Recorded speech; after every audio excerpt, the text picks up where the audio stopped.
Hey, what's up guys, Pelican here, back with another deck profile. So for one, before I go ahead and get this started, I am going to be releasing a series, where me and my friends kind of dick around, on Dueling Book, EDO Pro, things like that. So go ahead and check that out. I'm going to let you guys know when I release that. It will take a little bit longer to edit because it's a heavily edited video, but yeah. So I have a Kashtira deck, here. This is the one that I've been playing with and I've seen a lot of success with, and I highly recommend this build, honestly, and I'll talk a little bit more about it. So we're playing a lot of disruptive cards because we don't really want our opponent to play. You'll also notice D-Shifter isn't in this deck, and the reason for that is I feel like it's not as effective versus the other decks as it could be. Branded still puts up 2 to 3 disruptions a lot of the time. Sword Soul can still play through it. Labyrinth, it really doesn't do much to.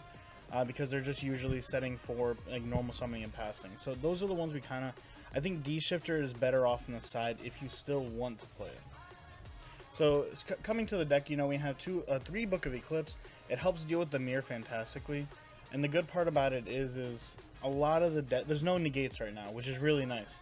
So meaning this card we usually always resolve, and since there isn't as many link-oriented decks, it's not something we really have to worry about this card not being good. This card demolishes the mirror match, and this deck excels at going first or second, especially at clearing boards. The deck does it like no other. I think this deck is going to be very similar to how Tier is. Not as high percentages, but I think it's very good. And the deck is just going to be super crazy and really can only go forward from here. Unless they hit the deck, which they could hit, like, Unicorn, Fenrir, I don't know. Next we're playing Nib.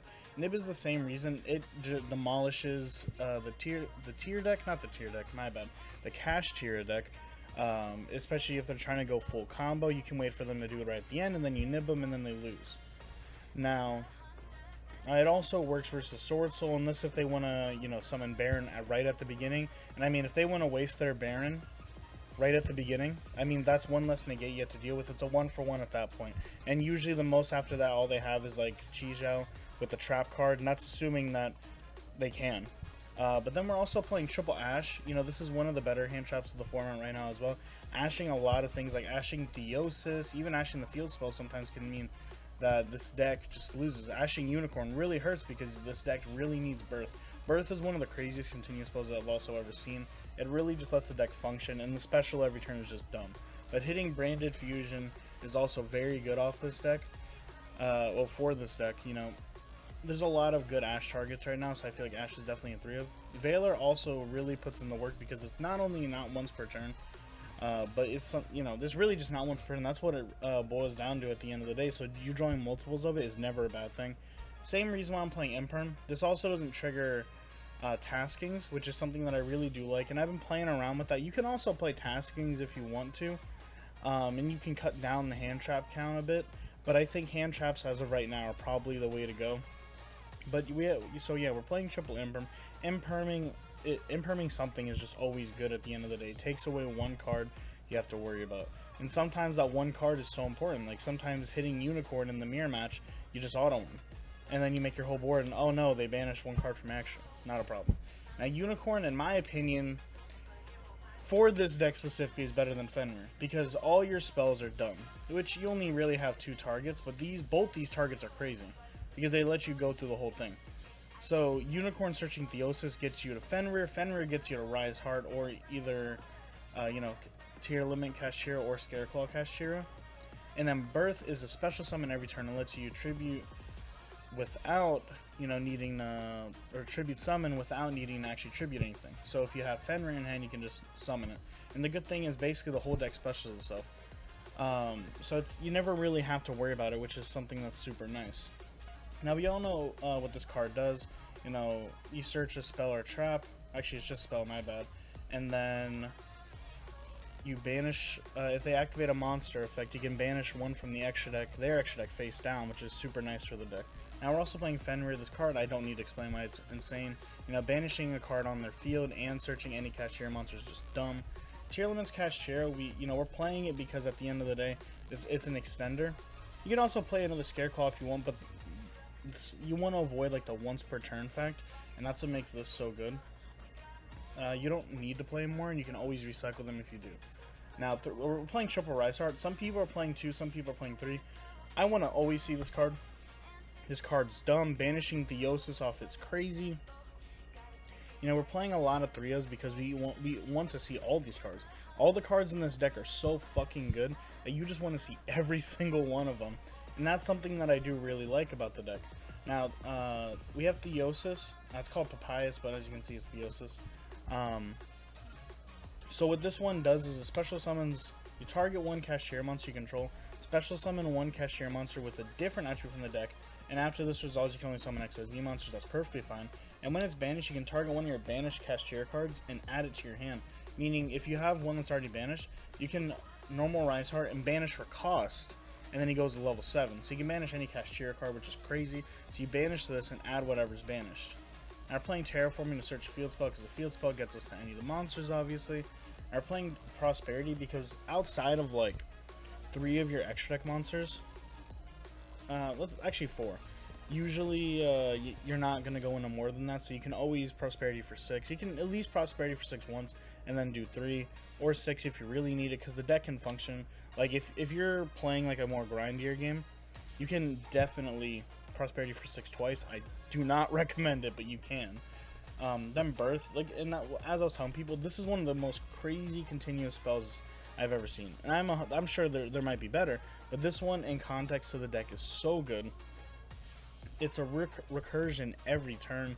You know, you can always get a Fenrir, always get a Unicorn, Rise Heart, whatever you need. It's so dumb. Now Planet is pretty good. You know, it's effectively like, you know, Primeval Planet, Paralino, you know, the Tearlament field spell. So this one's a bit different. So it lets you add a monster from your deck, the Kashtira monster, and monsters you control gain 100 attack and defense for every different attribute on the field. So that's definitely pretty good. And if Shangri-La activates an effect, except during the damage step, you can target one card in the field and destroy it. So you know, it does happen, like, but it just doesn't happen as much. But during their turn, you can always really trigger it whenever you want, because you have a Rise Heart that's a, you know, quick play banish. And then we play one Big Bang. You don't ever want to draw this card. You want it to get banished, because if it's banished, you can target one XYZ monster control and add one of your Kashtira monsters attached to it to your hand. So it lets you get more cards back. Now, going in the extra deck, you gotta play 2 Zeus. Your whole extra deck is basically XYZs. You're making XYZs mostly. So the second one does sometimes come up.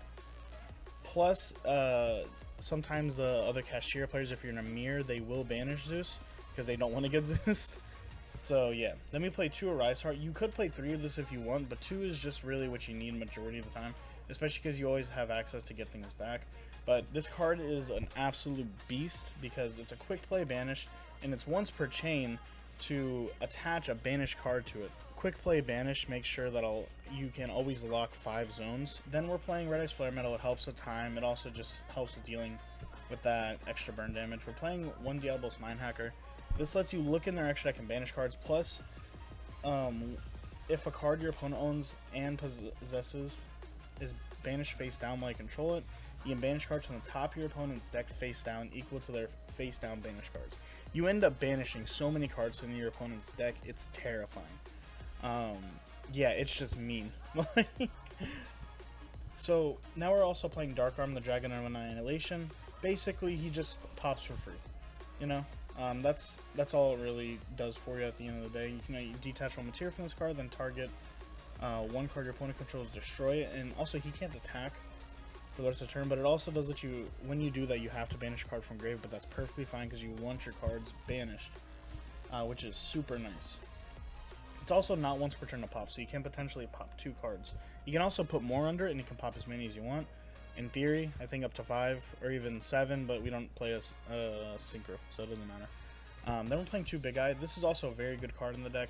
You know, stealing someone's XYZs, attacking with it, and then throwing a Zeus on top is really good. And then we play 2 Shangri-La. You can play a 3rd, but this is the best card really in your extra deck. This is how you kind of lock down the zones. Plus, its effect to summon from deck is super strong. Then we play Dark. Dark does help you get over into, you know, the BLS. We're playing the 1 Goliath, and this is your Bagoo Scout. You just need 2 monsters of different types. which you can do easily. But yeah, let me know what you guys think. If there's any changes you think that might work best, all that good stuff. Have a wonderful day.